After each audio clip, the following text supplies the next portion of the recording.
Hello' friends, মই মহম্মদ আব্দুল বাছিৰ আৰু আপোনালোকে চাই আছে মোৰ YouTube channel Basheer creation.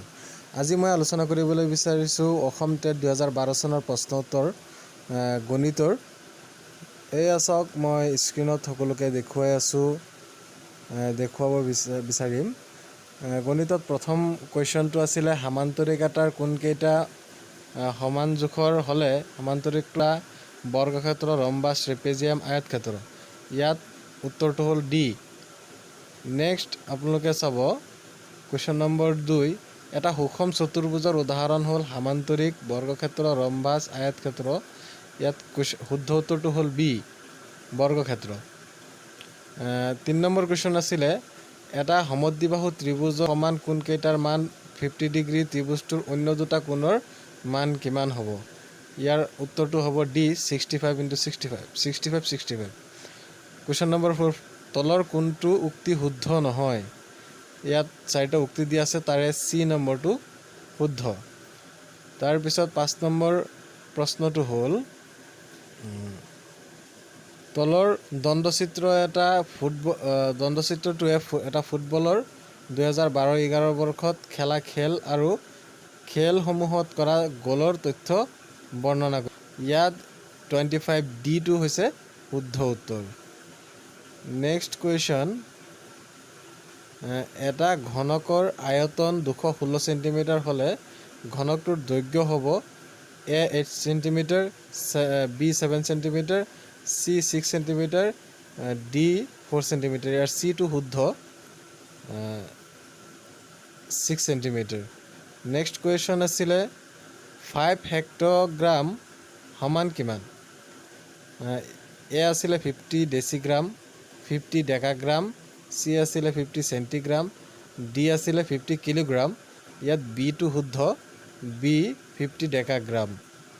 Next question আছিলে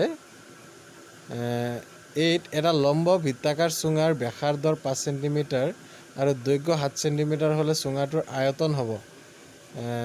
ইয়াৰ 4টাৰ ভিতৰত কুৱেশ্যন এটো আছিলে শুদ্ধ, 550 অৰ্থাৎ 550 ঘন চেণ্টিমিটাৰ। বন্ধুসকল, যিসকলে মোৰ চেনেলটো ভিডিঅ'টো চাই আছে, যিসকলে এতিয়ালৈকে মোৰ চেনেলটো ছাবস্ক্ৰাইব কৰা নাই, তেওঁলোকক মই অনতিপলমে মোৰ চেনেলটো ছাবস্ক্ৰাইব কৰিবলৈ অনুৰোধ জনালোঁ। আৰু যিসকলে মোৰ ভিডিঅ'টো চাই আছে, মই সকলোকে একেবাৰে শেষলৈকে মোৰ ভিডিঅ'টো চাবলৈ মই সকলোকে অনুৰোধ জনালোঁ।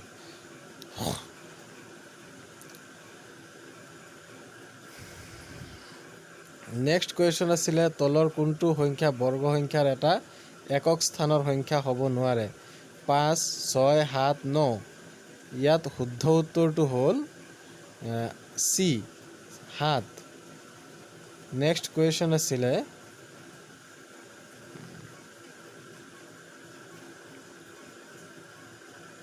এখন আয়তাকাৰ ফুলনি বাগিচাৰ দৈৰ্ঘ্য আৰু প্ৰস্থৰ অনুপাত হ'ল 3:2।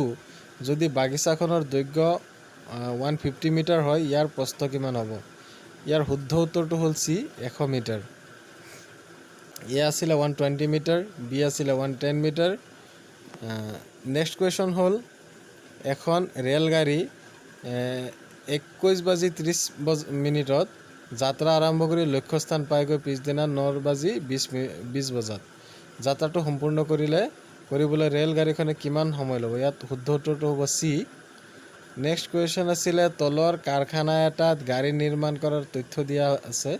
এয়া চিত্ৰটোত দেখিছে, ইয়াত নিৰ্মাণৰ তথ্য দিয়া আছে। ইয়াৰ শুদ্ধ উত্তৰটো হ'ল চি, 3500। আপোনালোকে কেলকুলেশ্যন কৰি চাব পাৰে এইখিনি। 14 নম্বৰ প্ৰশ্নটো আছিলে মৌলিক সংখ্যা এটাৰ উৎপাদক হ'ল, ইয়াত বি, 2টা। নেক্সট কুৱেশ্যন আছিলে আমাৰ 23561 সংখ্যাটোত 5ৰ স্থানীয় মান হ'ল, এইটো আমি চালেই গম পাই আছোঁ, 5ৰ স্থানীয় মান হ'ল চি। শুদ্ধ উত্তৰটো হ'ল চি, 500। চ' গাইজ, আজি ইমানতে শেষ কৰিছোঁ। নেক্সট মোৰ আৰু এটা ভিডিঅ'ত 15টা প্ৰশ্নৰ উত্তৰ দিয়া হ'ব। আপোনালোকে চাই থাকিব মোৰ চেনেলত।